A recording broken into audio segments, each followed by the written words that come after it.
우리나라도 법은 있지만 그 법이 적용될 때는요, 전체적으로 법이 적용되지 오른쪽으로 적용되는 게 쉽지가 않습니다. 왜 그러냐면 우리나라는 헌법 자체가 무너졌기 때문에. 우리나라 헌법에 보면은 대한민국은 한반도가 그 부속 한다고 되어 있습니다. 그러나 헌법으로는 북한이 우리 땅이고 북한은 불법 점령의 땅인 곳입니다. 그러나 현실은 노태우 대통령 때부터 현실은 남북이 공동으로 유엔에 가입함으로써 북한을 나라로 인정해 줬어요. 우리나라. 즉 나라의 대통령부터 헌법을 지키지 않습니다. 그런데 우리나라는 법이 없는 나라예요. 그래서 모든 재판은 힘센 사람이 이기게 되어 있습니다. 왜 그러냐면 헌법 자체가 우리나라에서는 무너지기 때문에 그래요. 그래서 우리나라가 이렇게 복잡한 거죠. 그래서 변호사들이 중간에 다 먹고 사는 게 뭐냐? 법이 없기 때문에. 법이 있으면 재판이 간단합니다. 그러나 대한민국은 헌법 자체가 무너졌기 때문에 하위법도 다 무너졌어요. 그래서 모든 재판이 힘 있는 쪽으로 기울어갑니다. 지금 이재명 정부도 마찬가지죠. 예. 윤석열 대통령이 고통받는 것도 힘이 이재명 쪽으로 기울었기 때문에 그쪽으로 다 재판하는 거예요. 그래서 이것이 오늘날의 현실인 것처럼 그 시대나 이 시대나 똑같이 힘 있는 쪽이 재판을 하고 힘 있는 쪽으로 모든 재판의 결론을 내리는 것이 오늘날의 현실입니다. 그러나 예수님은 그러한 불의한 재판장 앞에 서서 재판을 받으면서 무엇을 해서 십자가가 됐습니까? 옳고 그름의 세계가 있다는 것을 확실하게 보여주는 사건입니다. 세상에는 옳고 그른 게 없어요. 세상에는 모든 것이 힘 있는 쪽으로 펴지게 됩니다. 그러나 예수님은 옳은 것을 위해서 십자가를 지셨다. 그래서 옳은 세상이 있다는 것입니다. 그 옳은 세상이 뭐냐 할 때 부활의 세상이라는 겁니다. 영광의 부활의 세상이 있다는 것입니다. 제가 기도하겠습니다.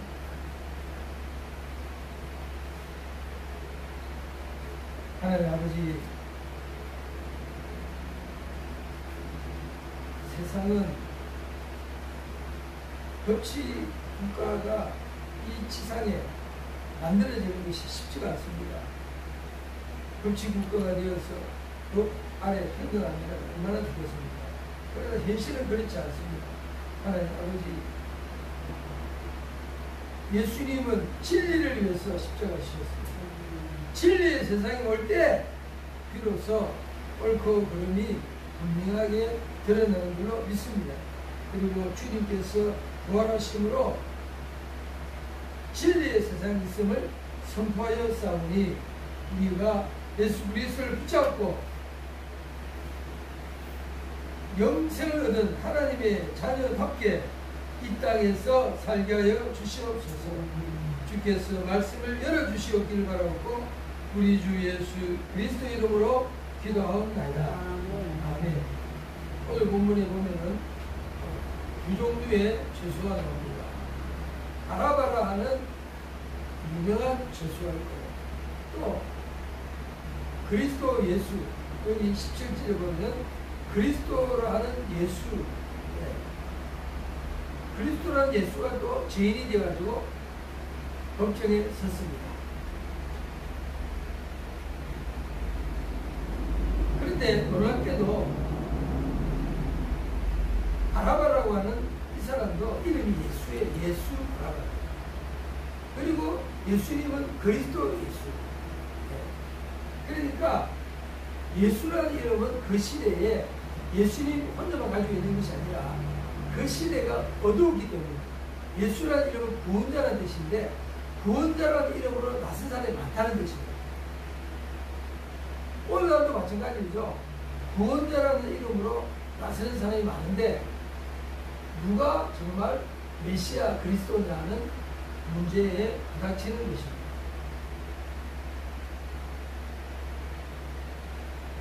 이제 예수님이 재판정에 섰습니다.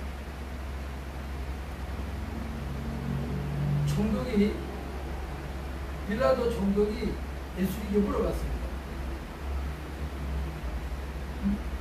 사람들이 너를 유대인의 왕이라 그러는데 너가 정말 유대인의 왕이냐 물어볼 때 예수님께서 확실하게 너의 말이 옳다. 내가 유대인의 왕이다. 분명히 이야기했습니다. 그런데 다른 성경 구절을 보면은 왕은 왕인데 진리의 왕이라고 되어 있습니다.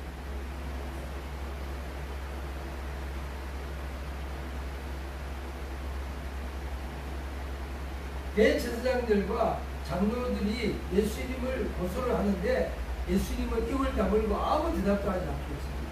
왜냐? 예수님은 이미 재판 넘겨졌고 불의한 재판에 의해서 죽을 것을 아시기 때문에 더 이상 예수님은 법정에서 아무 변론도 하지 않아요. 왜냐? 이미 불의한 재판관에게 자기를 맡기기 때문에 예수님이 입증하는 것은 재판장에서 입증하는 것이 아니라 부활하심으로서 입증하는 겁니다. 영생으로서 입증하는 것입니다. 그러므로 이 지상에서는요, 옳고 그름이 분명하게 밝혀지기가 쉽지가 않습니다. 그래서 사도 바울은 말하기를 만일 예수님의 부활이 없다면 우리가 이 땅에서 예수님 때문에 고생하는 게 무슨 의미가 있느냐? 예수님 때문에 바울 같은 경우는 예수님을 전하기 위해서 얼마나 많이 배고프고 굶주리고 매맞고 동족의 위험, 강의 위험, 바다의 위험 온갖 고통 가운데서 바울은 부활의 주님을 외치고 다녔습니다. 너희들이 죽인 예수 하나님 살렸다. 부활의 주님을 외치고 다녔습니다. 그 부활의 주님을 외치고 다녔는데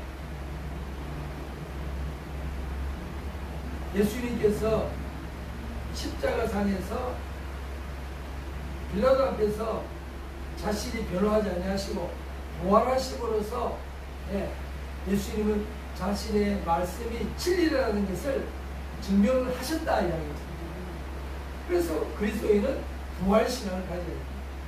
오늘날 이 부활신앙을 무너뜨리는 마귀의 역사가 얼마나 많은지 몰라요. 그래서 부활에 대해서요 설교도 잘 안 하려고 그래요. 전부 다 이 땅에서 뭘 어떻게 먹고 사는지, 이 땅에서 어떻게 살아가야 되는지 생활에 대한 설교들이 가득합니다. 그러나 그 생활에 대한 설교도 중요하지만은 더 중요한 것은요, 우리 그리스도의 궁극적인 목표, 부활의 영광, 여기에 대해서 확실하게 깨어 있어야 된다. 부활의 영광에 대해서 깨어 있어야 이 땅에서 불의한 일이 벌어져도 거기에 마음의 상처를 받지 않는다는 이야기입니다. 왜냐, 이 땅에서는 힘 있는 사람이 이길 수밖에 없는 구조가 되어 있다 이야기입니다. 보세요. 북한이라는 나라 온갖 거짓말하고 온갖 우상숭배하고 그래도 김일성이 김정은이니까 계속 내려오잖아요.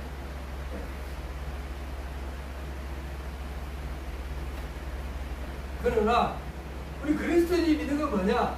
이와 같은 거짓으로 세워진 모든 세상 나라가 언젠가는 무너지고 진리의 왕이신 예수님이 다스리시는 예수님이 재림할 것을 믿습니다. 우리는 예수님이 재림할 걸 믿고 이 땅에 사는 동안에 때로는 불의한 자가 이기고 어려운 자가 지고 하는 이 곤란한 세상 속에서 마음의 상처를 받지 않고 영생의 주님을 붙잡고 오히려 세상을 향해서 진리를 외치면서 복음을 외치면서 영생을 기다리면서 우리가 이 땅에 사는 동안에 힘있게 기쁘고 즐겁게 살아야 될 줄로 믿습니다. 그래서 바울은요, 돌에 맞아가지고 버림받았을 때 누가 돌을 던졌습니까? 유대인들입니다. 왜? 유대인들은 예수님의 부활이 안 믿어지니까 예수님의 부활을 외치는 바울을 따라다니면서 괴롭히고 내가 바울을 죽이기까지 먹지 않겠다고 결심한 사람이 40명이나 되고 그렇게 핍박하고 괴롭혀도 바울은 예수님을 만났기 때문에 부활하신 예수님을 만났기 때문에 바울은 그 고통과 절망 가운데서도 많은 고통과 가뭄과 위험과 속에서도 부활의 예수님을 끝까지 붙잡고 외친 줄로 믿습니다. 그래서 오늘 예수님은 이 법정에서 변하지 않는 거예요. 부활이 예수님을 입증하기 때문에 말로서 안 된다. 사람들은요 말로 설득할 수 있는 단계가 있어요. 그러나 예수님은 결정을 내린 겁니다. 이제 더 이상 어떤 기적으로도 사람의 마음을 바꿀 수 없고, 안전병이 일으켜도 사람의 마음이 안 바뀌고, 죽은 자를 살려도 사람의 마음이 안 바뀌고, 오병이의 기적을 일으켜도 사람의 마음이 안 바뀌고, 예수님이 직접 저들의 불신앙을 짊어지고 십자가에 못 박혀 죽으셨다가 영생으로 살아나는 것만이 사람의 마음을 변화시킬 수 있다고 하는 유일한 한 희망을 가지고 여기 법정에 선 거예요. 그러므로 예수님은 사람의 마음속에 드는 것 다 아시는 거예요. 사람의 깊은 속마음까지 다 아시기 때문에 이 법정에서 자신을 변론하는 것이 아무 의미가 없다는 걸 아시기 때문에 예수님은 그냥 법정에서 선포만 하십니다. 네가 유대인의 왕이냐? 맞다. 네 말이 옳다. 진리를 선언만 하시고 변론이 없습니다.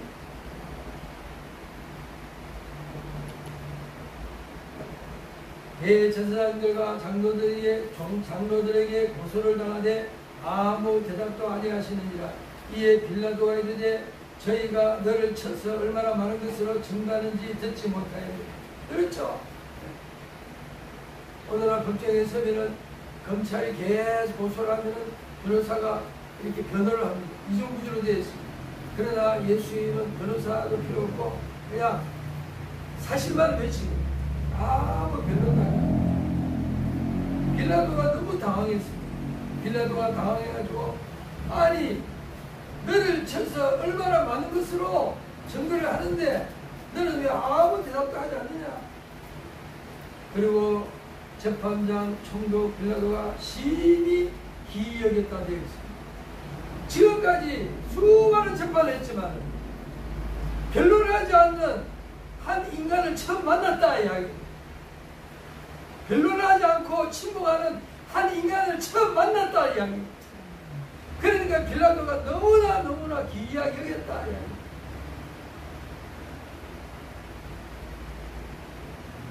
그때 총독 빌라도의 아내가 총독에게 총독에게 편지를 보냈습니다. 내가 지난날 밤에 꿈을 꿨는데 저 사람 예수는 어려운 사람이라 아무 죄가 없는 사람인데 당신이 저 예수를 죽이면은 벌어질 끔찍한 일에 대해서 내가 악몽을 꿨다. 그러니까 저 어려운 사람에 대해서 손대지 마라. 그렇죠. 안 믿는 세계 속에서도 이렇게 역적인 꿈이 있습니다. 네. 성경에는 꿈에 대해서, 꿈과 환상에 대해서 많은 이야기가 나옵니다. 저는 목회자로서 꿈과 환상에 대해서 열려 있습니다. 많은 꿈과 환상을 보는데 그 꿈과 환상을 볼 때 하나님이 이것이 무슨 뜻입니까? 그래서 물어봐야 돼요. 내가 어떤 꿈을 꾸느냐, 환상을 보느냐가 중요하지만 그보다 더 중요한 것은 거기에 대한 해석의 해석을 잘못하는 사람이 너무나 많아요. 근데 이 총독의 아내가 해석을 할 줄 모르죠. 어떻게 해석하겠습니까? 꿈을 꿨고 범인을 봤지만 해석할 수 있는 길은 없는 거죠. 왜냐? 영적인 사람이 아니니까.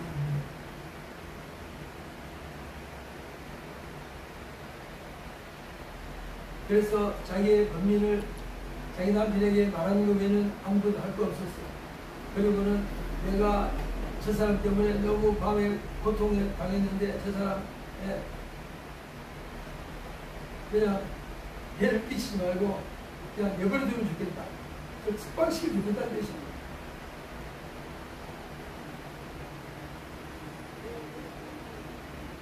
빌라도가 이제 명절이 6월절 명절이기 때문에 6월절 명절에는 명절이 젊은 날이니까 유대인의 명절에는 죄인 한 명을 석방해주는 그런 행사를 했는데 빌라도가 아내 말도 들리고 아내도 이 여인의 자기 아내가 예수님 그리스도라고 불리는 예수에 대해서 악을 행하지 말라고 하도 하니까 마음에 한편으로 괴롭고 그리고 가만히 생각해 보니까 자기가 생각해 예수님은 무슨 자기가 볼 때면 도둑질 했던 것도 아니고 살인한 것도 아니고 강도질 했던 것도 아니고 반란을 일으킨 것도 아니고 자기가 볼 때는 어떻게 사인받을 만한 죄가 없는데 보니까 유대인들의 시기 때문에 예수를 이렇게 괴롭히는구나 판단이 섰어요. 마음의 판단은 예수님이 죄가 없는데 이스라엘 지도자들의 시기 때문에 여기 잡혀왔구나 아는 겁니다. 알면은 습박시켜야 되는데 뭐라 그래요? 세상의 모든 재판은 힘 있는 쪽으로 기울어진다. 누가 힘이 있습니까? 이 시대에 힘 있는 자는 누굽니까? 이스라엘의 종교 지도자들입니다. 왜냐?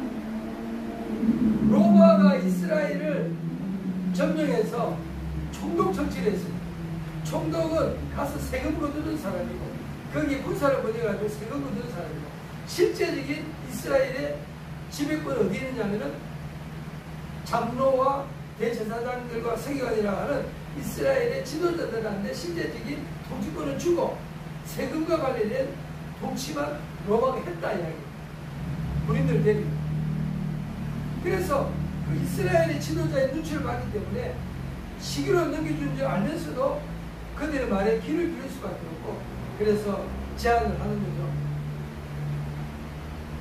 자, 감옥에 바나바라는 예수 이 사람은 이스라엘의 독립을 위해서 반란을 일으킨 사람, 이스라엘 독립을 위해서 반란을 일으킨 정치적인 인물인 바라바가 많은 사람을 죽였는데 바라바를 도와줄 거냐 아니면은 유대인의 왕이라고 하고 그리스도라고 하는 예수를 도와줄 거냐 선택을 하라.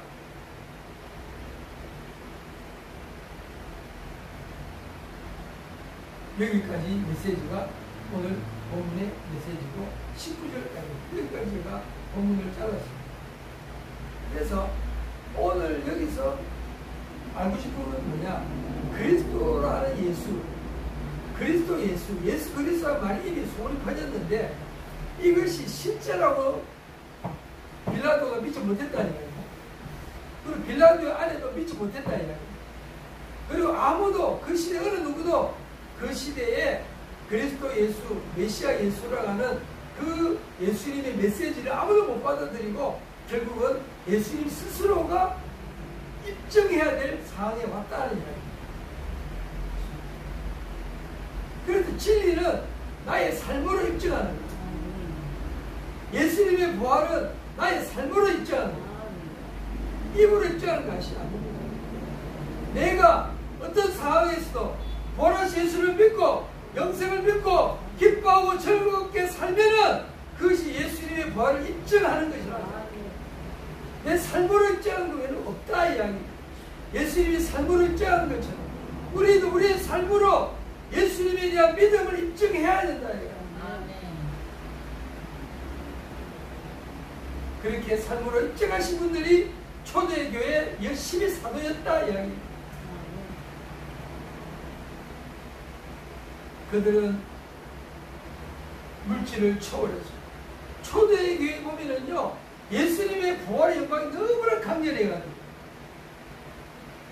물질에 대해서 물질의 노예로부터 완전히 해방되었습니다. 그 무슨 말이냐면은 물질이 사람을 지배한 것이 아니라 부활하신 주님이 지배를 하셨다 이야기. 그래서 물질은 뭐냐? 그냥 벌어서 썼다 이야기.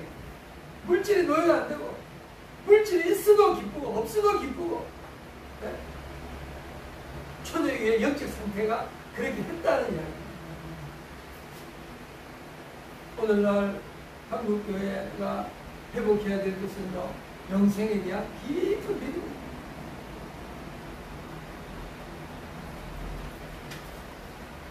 마지막에 장례식장에서 천국에서 만나보자.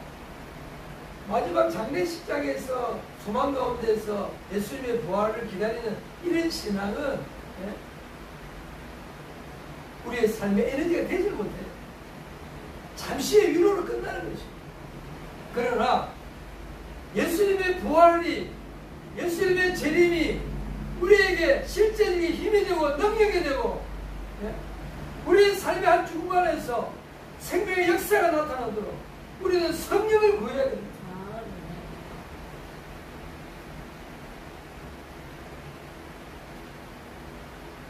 지금 유럽교회도 그렇고요.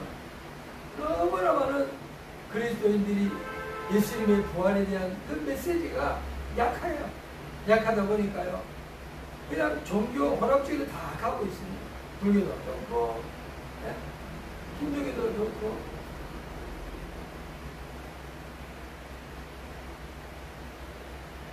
왜냐? 거기도 영생을 이야기해요.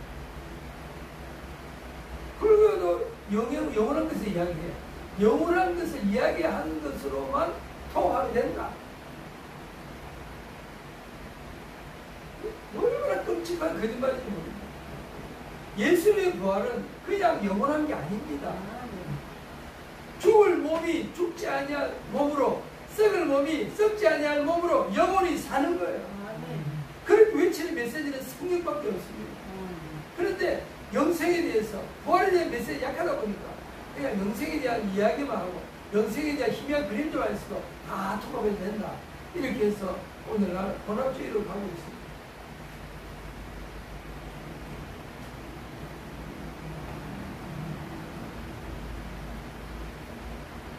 그리스도라 하는 예수 그리스도.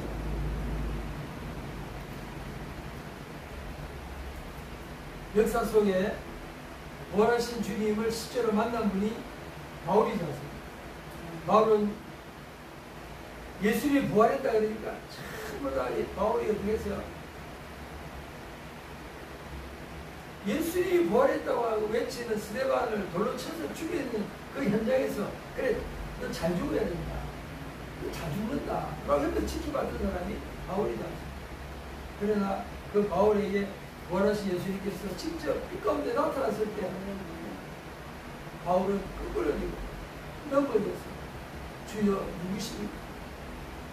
예수님과 살아계신 예수님과 대화를 하는 자입니다. 그렇기 때문에 오늘날 우리의 믿음은 부활신앙으로 굳게 서야 된다. 그래서 그리스도 메시아 그리스도는 어디까지 메시아냐? 많은 사람이 예수님을 따라다닙니다. 근데 어디까지 메시아냐? 오늘 빌라도가 놓아주기를 바랬던 이 바라바라는 사람은 자기도 예수란 이름을 달고 살았어요. 그런데 뭐냐? 구원은 구원인데 이 땅에서 좀 더 삶을 나아지게 만드는 것을 구원이라 생각합니다. 이 땅에서의 삶이 좀 더 나아지게 하는 구원을 따라가는 사람하고 근본적으로 죄와 사망과 죽음이 없는 영생을 꿈꾸는 사람하고 하나가 될 수 없는 겁니다. 길이 다르다는 이야기. 성경은 말하기를 하나님의 나라와 그 의를 먼저 구하면 이 땅에서 너희들이 구하는 것 하나님께서 주겠다고 약속하셨습니다. 하나님의 나라와 그 의를 먼저 구하라. 그러면 너희들이 이 땅에서 이방인들이 구하는 것을 하나님이 주신다. 이방인들은 늘 무엇을 먹을까 무엇을 마실까 하고 이것 때문에 걱정하고 힘들어하고 그걸 구하는데 하나님의 자녀들은 근본적으로 그런 것을 구하는 게 아니라 이야기. 그래서 그리스도인이 초대교회 그리스도인들은 강력한 부활신앙이 있어요. 강력한 부활신앙이 있었기 때문에 집도 팔아가지고 집이 두 채인 사람은 한 채 팔아가지고 가난한 사람 나눠주고 밭이 여러 개 있는 사람은 또 팔아가지고 또 그걸 나눠주고 또 막 도둑질하고 남을 빼앗아 먹는 사람은 도둑질 그만두고 자기 열심히 일해가지고 자기 먹을 거 가족 살리고 그리고 또 남으면 또 도와주고 이렇게 물질에 대해서 욕심 안 부리고 열심히 일하고 나눠주고 베풀고 이런 그리스도의 공동체를 만들어냈다 이야기입니다. 그래서 뭐냐면요 부활의 주님을 실제로 만났기 때문에 이런 일이 벌어집니다. 단순히 교훈이 아닙니다. 예수님의 우리 이 그리스도인이 살아가는 길은 교훈이 아니라 사건이에요. 그 사건을 통해서 교훈을 얻는 것입니다. 예수님은 실제로 우리의 모든 죄를 짊어지고 우리의 죄를 모두 짊어지고 십자가에 못 박혀 죽었기 때문에 우리의 죄가 용서 받았습니다. 이건 사건이에요. 교훈이 아닙니다. 이 사건을 통해서 교훈이 나오는 것입니다. 예수님은 죽은 지 사흘 만에 다시 살아나셨습니다. 부활하셨습니다. 그렇기 때문에 그 사건을 통해서 교훈이 나오는 거예요. 아, 예수님 부활했으니까 여러분들 힘을 가지고 사시고 이 땅에 사는 동안에 절망하면 안 됩니다. 예? 잘 태어났습니다. 예? 이 땅에 아무리 힘든 일이고 고달픈 일이 많아도 태어날 때 잘 태어났습니다. 왜냐? 영생이 부활이 기다리고 있기 때문에. 할렐루야. 그래서 예수님은 사도행전 1장에 보면요, 예수님을 소개할 때 간단하게 이렇게 소개합니다. 예수님이 어떤 분이냐?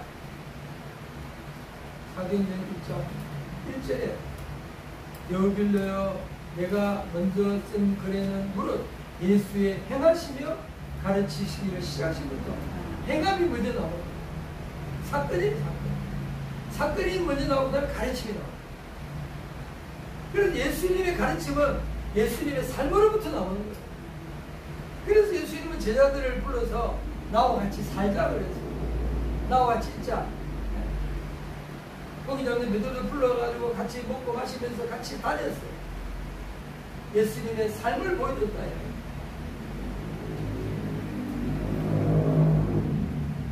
그래가 이제 거꾸로 됐습니다. 교훈을 통해서 삶으로 가려니까 힘든 거예요. 성령이 강력하게 역사해가지고 부활의 주님에 대한 강력한 만남을 통해서 내 영혼이 하나님의 사건에 부닥쳐서 거기서부터 교훈이 나와야 우리의 삶이 정돈이 됩니다. 삶과 가르침과 이것이 통일된 세계관과 통일된 삶이 나오는데, 그렇지 않으면요 늘 가르침과 삶 속에서 갈등이 일어나가지고 늘 그렇지 않은 들이 오히려 안 믿는 사람보다 더 힘들게 살아요. 양심의 괴로움 때문에. 아니 이렇게 성경이 이렇게 살아야 했는데 왜 안 되지? 그러고 힘들어. 근데 그렇지 않은 들이 오히려 더 힘들게 살아요. 기쁨이 없이. 그것은요 주님과의 만남이 약하기 때문입니다. 기도를 통해서 주님과의 영적 체험을 하시기 바랍니다. 성경 읽다가 정말 예수님의 부활에 대한 감격이 넘치기 바랍니다. 그렇게 될 때 성경에 대한 많은 가르침과 교훈들이 쉬워진다 이야기입니다. 그것을 성령의 인도하심이라고 말하고 있습니다. 그걸 성령의 능력이라고 말하고 있습니다.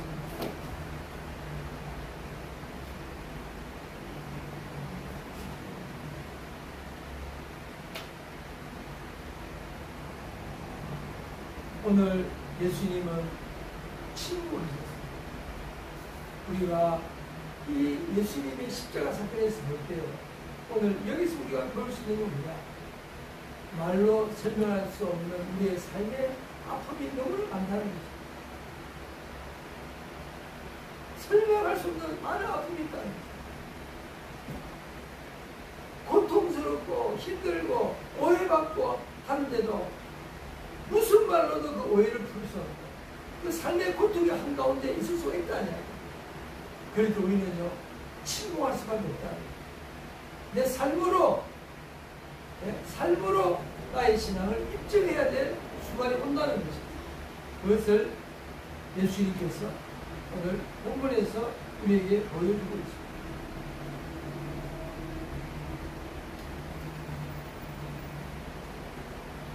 우리 선배들이 우리 목사님들한테 그런 말 많이 했어요. 아이 쏘는 게 낫다. 그 바퀴라고 하느냐.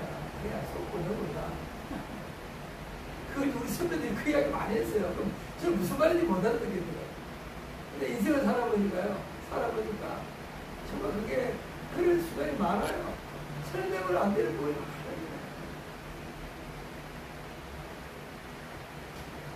예수님께서는요 자신을 배워야 될 순간에 침묵하시면서 그러면서 이 땅에 하나님의 나라를 이루셨습니다. 하나님의 나라는요 사건을 통해서 어떤 사건이냐? 사랑의 사건이에요. 내가 이 땅에 얼마나 많은 사랑의 사건을 남기느냐. 이것이 예수님을 이 땅에 증거하는 길이라는 거예요. 기도하겠습니다.